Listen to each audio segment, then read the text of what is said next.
The Pacific War had reached a grim and desperate turning point for the Empire of Japan. Conventional naval and air power had failed to stop the relentless advance of the American fleet toward the home islands. Japan's once formidable naval air arm had been decimated by attrition and the superior industrial capacity of the United States. Faced with overwhelming odds, Imperial Japanese Navy Vice Admiral Takejiro Onishi conceived of a terrifying new tactic.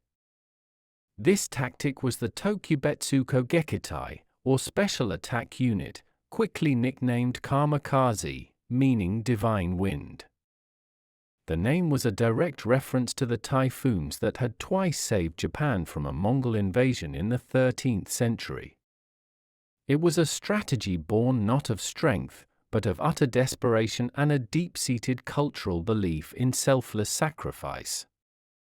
The core principle was simple yet horrifying: a pilot would deliberately crash his bomb-laden aircraft into an enemy warship.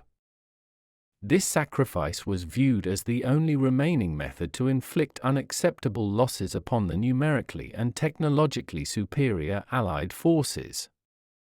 A conventional attack might yield a hit or a near miss, but a human-guided missile guaranteed a direct, destructive impact. The initial kamikaze attacks began in October 1944 during the Battle of Leyte Gulf in the Philippines. These first few strikes demonstrated a lethality that instantly shocked the American High Command and sailors alike.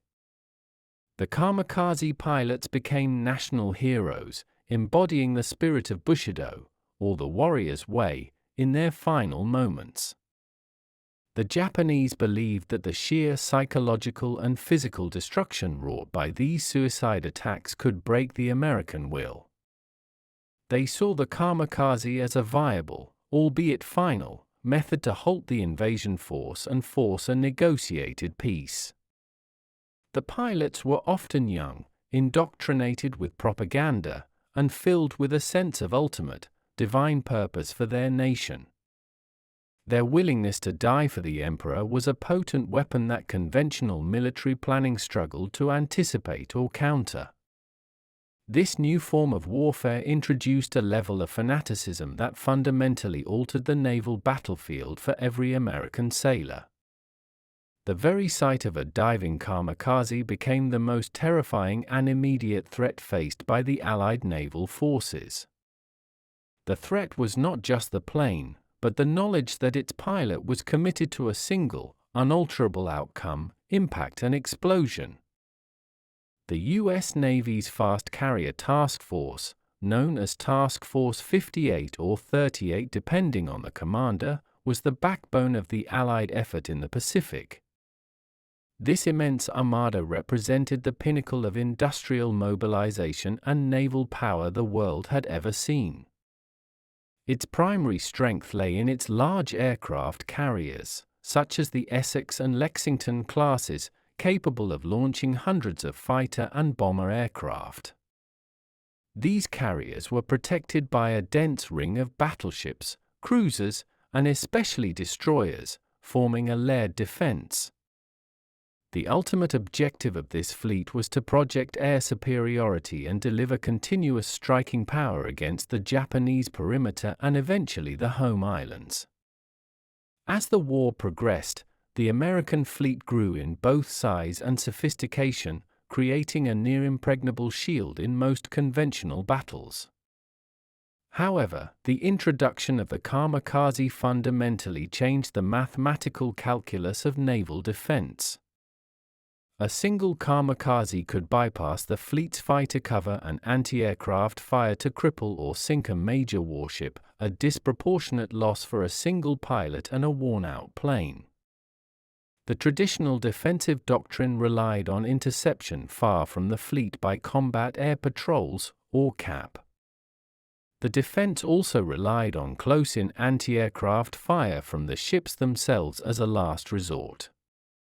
The speed and low-level attack trajectories of the kamikazes often made traditional interception challenging in the daylight. At night or in poor visibility, the threat was exponentially magnified, as a single, unexpected aircraft could appear out of the darkness without warning. The American destroyers, the smallest and most numerous warships, were positioned on the periphery, acting as picket ships. These picket stations were the fleet's first line of warning and defense against incoming aerial threats. These destroyers became the most frequent targets of the kamikaze attacks, absorbing the brunt of the assaults to protect the larger carriers. The U.S. Navy desperately needed a method to see the unseen, to track and destroy enemy aircraft long before they reached the vulnerable heart of the fleet. The solution would not come from more guns or faster planes alone, but from a revolutionary technology that was already transforming naval warfare. This technology would shift the advantage from the desperate, human-guided missile back to the cold, calculated precision of American innovation. The strategic importance of the carriers made their protection non-negotiable, driving the push for a radical new defensive doctrine. The kamikaze threat was an existential crisis for the task force, forcing rapid and transformative changes in their operational procedures. The initial decision to deploy the kamikaze units was not taken lightly within the deeply traditional Japanese military structure.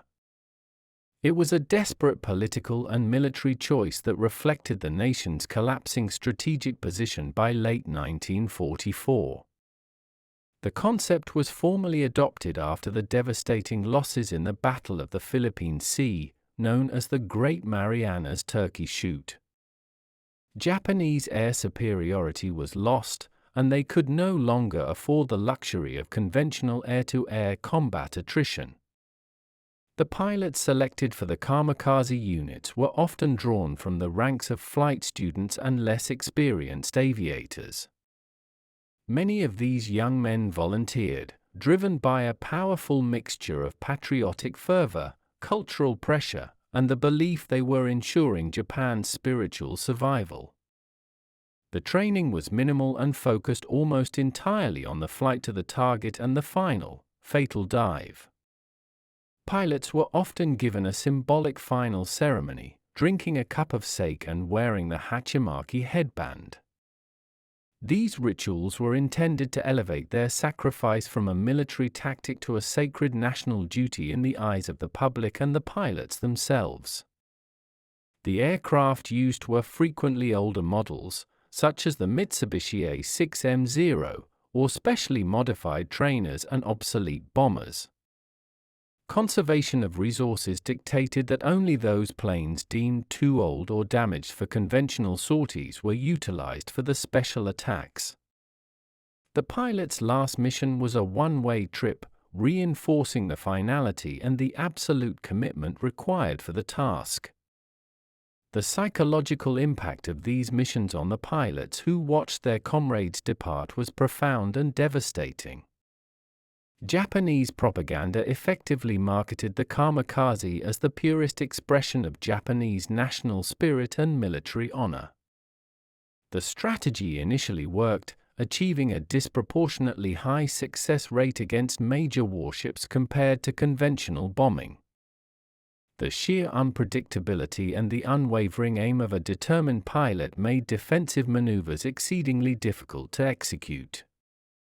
Japan saw the kamikaze as their final, terrible trump card, the ultimate demonstration of a spiritual strength that would conquer material superiority. However, they fundamentally misjudged the American capacity for rapid technological adaptation and cold, efficient countermeasures. The spiritual power of sacrifice would soon collide with the hard, undeniable reality of radar and machine gun fire. The initial waves of kamikaze attacks from late 1944 through the invasion of the Philippines inflicted severe, shocking damage on the U.S. fleet. These early successes validated the Japanese High Command's desperate gamble in the short term. The attack on the escort carrier USS St. Lo in October 1944 was a catastrophic early example of the kamikaze's potential. A single direct hit caused a chain reaction of explosions, resulting in the carrier sinking in less than half an hour. The loss of a warship of that size, along with hundreds of lives, sent a chilling message back to Pearl Harbor and Washington, D.C. Other major ships, including battleships, cruisers, and fleet carriers, sustained heavy hits, though many proved resilient enough to survive. The Kamikazes were not merely trying to bomb a ship, they were aiming to destroy its structural integrity, its fuel, and its internal magazines. The concentration of force in the impact delivered far more kinetic and explosive energy than a traditional aerial bomb. Repair yards in the Pacific, like Ulithi and Manus, became overwhelmed with patching up the deep wounds inflicted by these attacks. The sight of a burning flight deck or an aircraft plunging through the steel of a ship became a horrifying commonality for American sailors. Beyond the physical damage, the psychological toll on the sailors was immense and difficult to quantify. The constant tension of knowing that the next plane they saw could be deliberately aiming to kill them eroded morale. Sailors increasingly felt that no amount of anti-aircraft fire could guarantee their safety against a pilot who accepted his own death. The U.S. Navy was forced to allocate an unprecedented amount of resources to defensive measures and repair operations. New doctrines were immediately put in place to increase the density of anti-aircraft fire around capital ships. Ship crews began to drill more frequently on damage control, preparing to deal with the inevitable fires and flooding. The sheer bravery of the American sailors in fighting the damage and saving their ships in the aftermath of these brutal attacks cannot be overstated. Despite the carnage, the Japanese were unable to sink the main American fleet units fast enough to halt the invasion timetable. However, the sheer cost in manpower and damaged material underscored the urgent need for a definitive, technological countermeasure. The desperate situation spurred an intense and rapid evolution of the American naval air defense system. The core of this revolution was the widespread, effective integration of radar technology into defensive operations. Radar, which had been a crucial tool since the start of the war, was now optimized for low-altitude, high-speed target detection. New air search radars provided earlier warning, extending the time available for a response from the combat air patrol. Even more crucial was the advanced development of the Combat Information Center, or CIC, aboard every major ship. The CIC became the nerve center of the fleet's defensive strategy, a dark room where all available information was processed.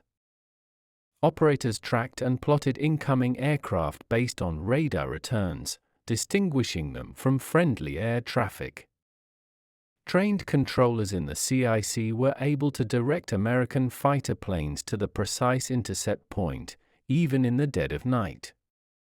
This system of ground-controlled intercept, or GCI, was the technological antidote to the Kamikaze's element of surprise. It allowed a single fighter to be vectored directly toward an enemy plane that the pilot could not yet see.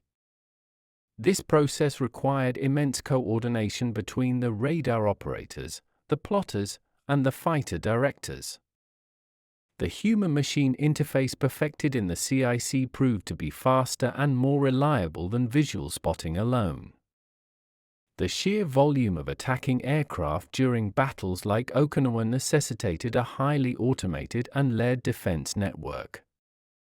The American fleet utilized identification friend or foe (IFF) transponders to quickly identify Allied aircraft, simplifying the targeting challenge. This new radar-directed defense turned the vast, empty Pacific skies into a killing field for any enemy aircraft that approached the perimeter. The technological leap provided a tactical advantage that the Kamikazes, relying on obsolescent equipment and sheer willpower, could never overcome. Radar effectively stripped the divine wind of its surprise and transformed the attack into a predictable vector to be intercepted.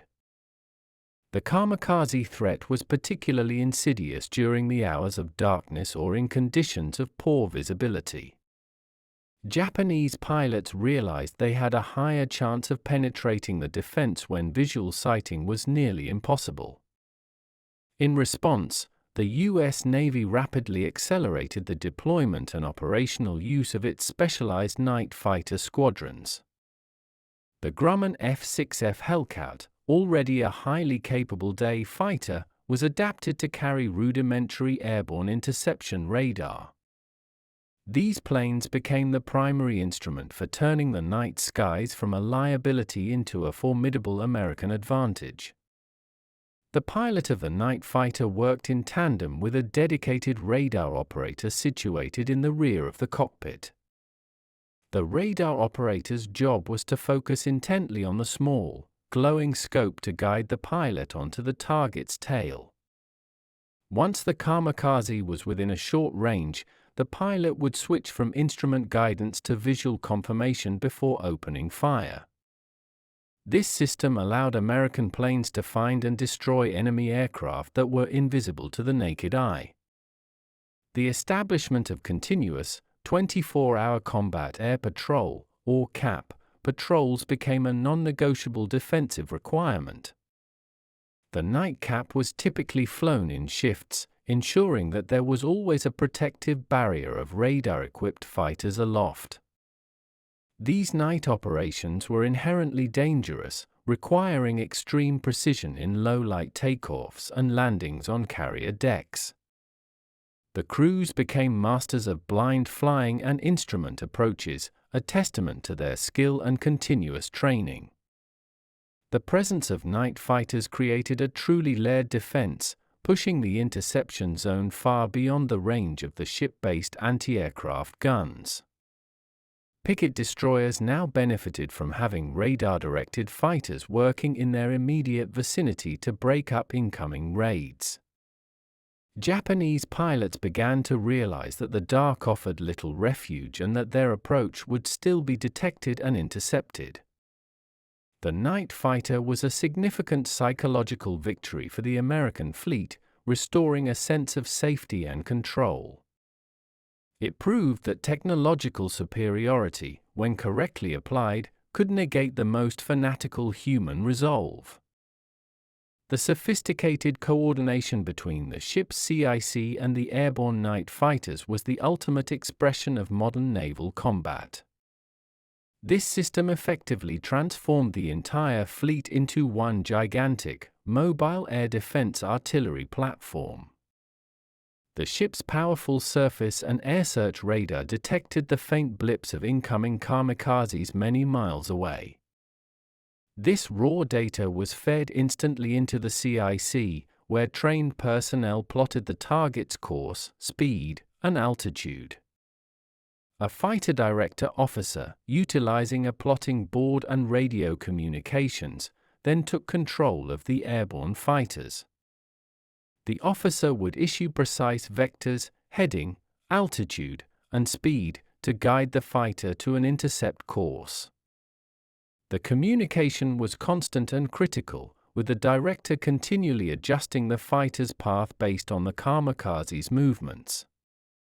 This meticulous guidance allowed the American pilot to conserve fuel and energy, ensuring he arrived at the optimal intercept position. The airborne radar in the F-6F Hellcat would then take over for the final miles, providing the pilot with a visual confirmation opportunity. This tag-team approach of ship-based radar for long-range guidance and airborne radar for terminal guidance was revolutionary. It allowed interceptions to occur over 50 miles from the fleet, destroying the threat before it even entered visual range of the ships. The CIC became a place of high tension, where minutes felt like hours as controllers guided the defense against unseen attackers. The success of the GCI system relied heavily on the skill and communication between the human operators and the electronic instruments. These operators had to quickly filter out clutter, weather, and friendly traffic to focus solely on the enemy threat. This integration of electronics, procedure, and human skill ultimately made the kamikaze tactic unsustainable for the Japanese. The cold, mechanical efficiency of radar neutralized the spiritual fervor of the suicide pilot with undeniable precision. It was a battle won not by individual bravery, but by the coordinated application of superior technology and training. The American response to the kamikaze threat involved not just air defense, but also a radical strengthening of the fleet's surface anti-aircraft capability. Ships were stripped of unnecessary equipment and armament to make way for a massive increase in anti-aircraft guns, particularly 40mm Boffers and 20mm Oerlikons. These automatic weapons fired shells at an incredible rate, creating a literally impenetrable wall of steel fragments and explosions. The sheer volume of fire was intended to saturate the airspace around the attacking aircraft, maximizing the chance of a kill. New fire control systems, also utilizing radar, helped aim these guns with devastating accuracy, even against fast-moving targets. The fire control radar would lock onto the kamikaze, calculating its speed and trajectory to ensure the guns fired where the plane would be. The doctrine of picket stations was formalized, assigning destroyers to a ring far out from the main carrier group. These destroyers served as expendable radar platforms and the ultimate, last-ditch line of defense for the carriers. The men on the picket ships lived in a constant state of alert, knowing they were the primary targets for any successful kamikaze penetration. They were often alone and isolated, bearing the brunt of attacks that were broken up by the fighters directed by their radar. Their sacrifice was critical, as every hit they took meant a capital ship was spared from a potentially crippling blow. The hardening of the perimeter was a costly undertaking, requiring countless hours of welding, modification, and retraining of crews. However, the result was a multi-layered, synergistic defense that integrated fighters, long-range radar, and close-in heavy gunnery. As the war reached the shores of Okinawa, this hardened defense was put to the ultimate, sustained test against massed kamikaze attacks. The American ability to absorb the initial shock and then adapt with superior technology was the defining factor of this terrible confrontation. The perimeter was no longer a gentle sieve, it was a fortress of steel and electronic countermeasures designed for systematic annihilation of the attacker. The Battle of Okinawa in the spring of 1945 saw the kamikaze tactic unleashed in its most massive and concentrated form. The Japanese launched 10 major kikusu, chrysanthemum water, operations, involving nearly 1,500 kamikaze sorties in total. The Japanese believed this final, all-out suicidal effort could prevent the American invasion of their last major island barrier. For the American fleet, Okinawa became a sustained, nightmarish trial by fire that lasted for weeks on end. The skies were constantly filled with the smoke of anti-aircraft fire and the trails of intercepting American fighters.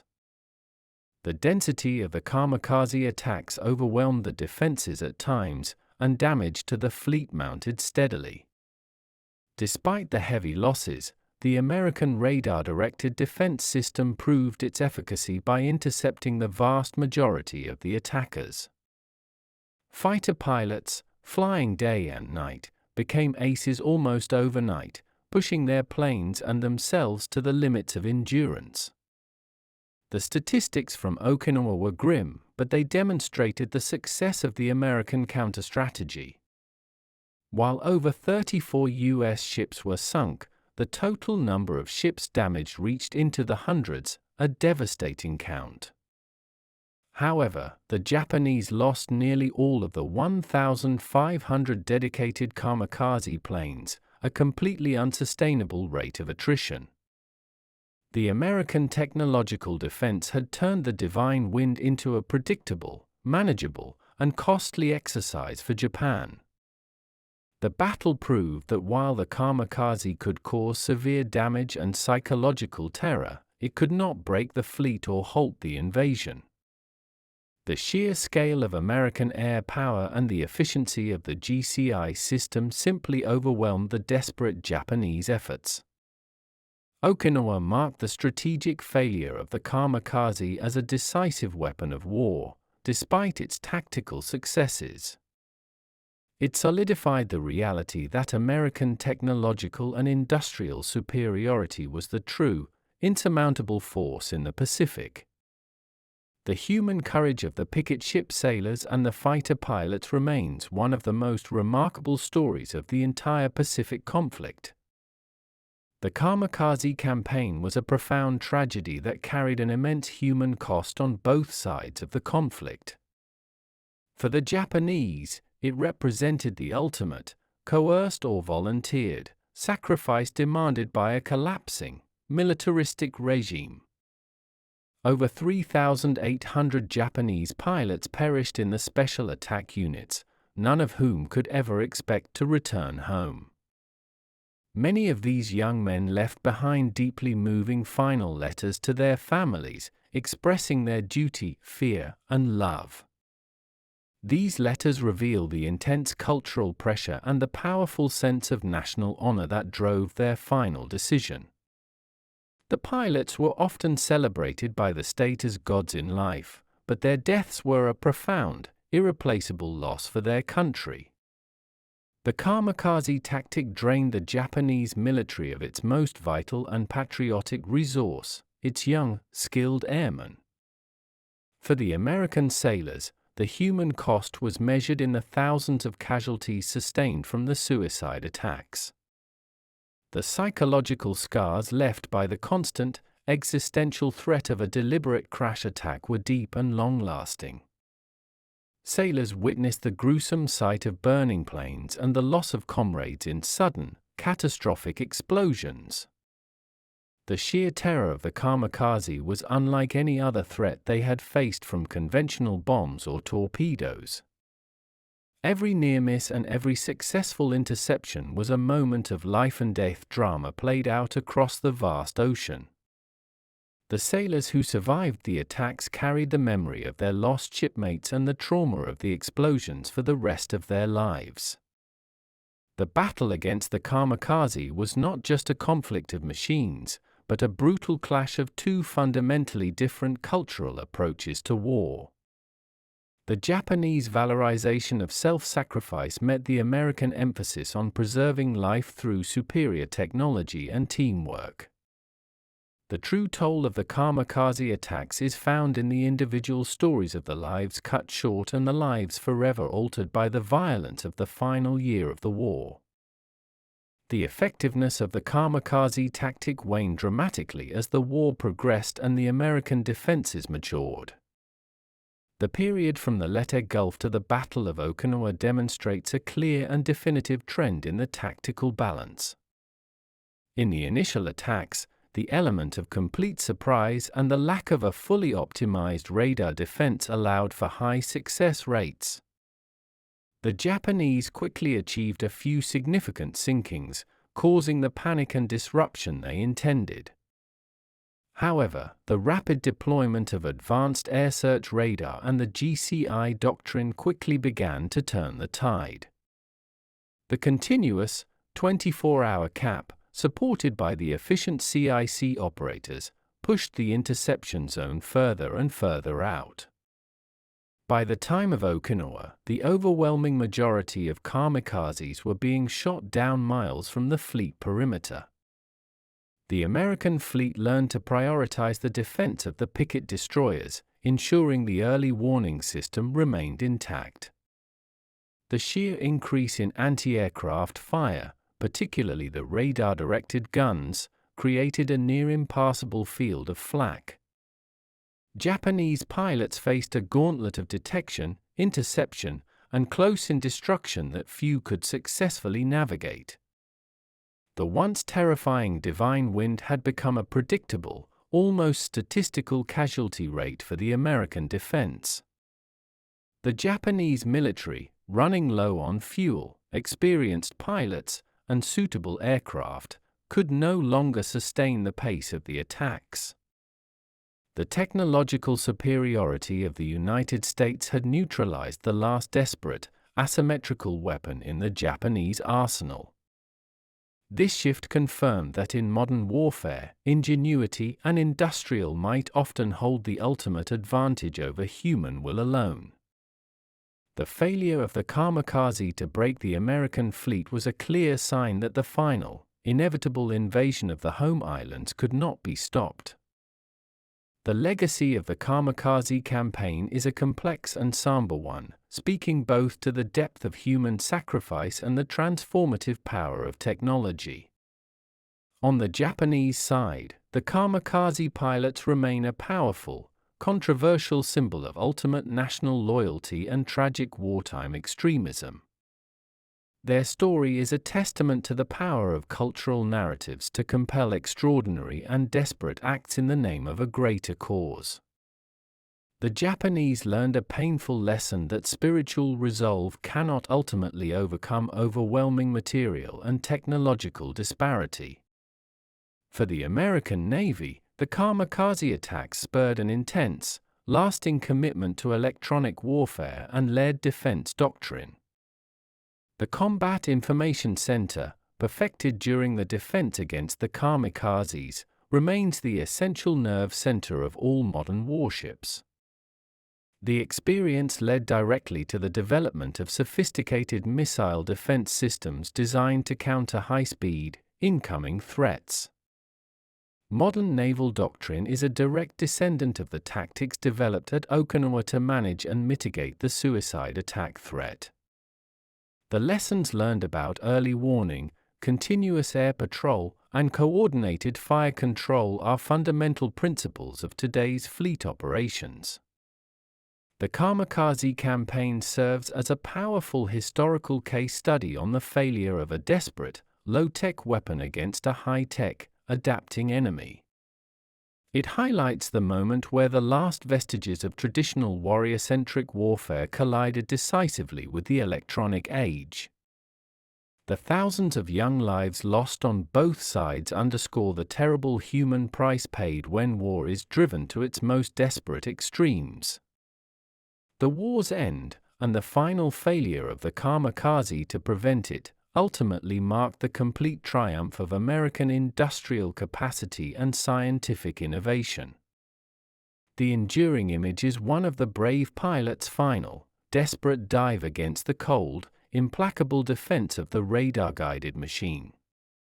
The story is a reminder that while sacrifice is remembered, innovation is often what ultimately determines the outcome of global conflict.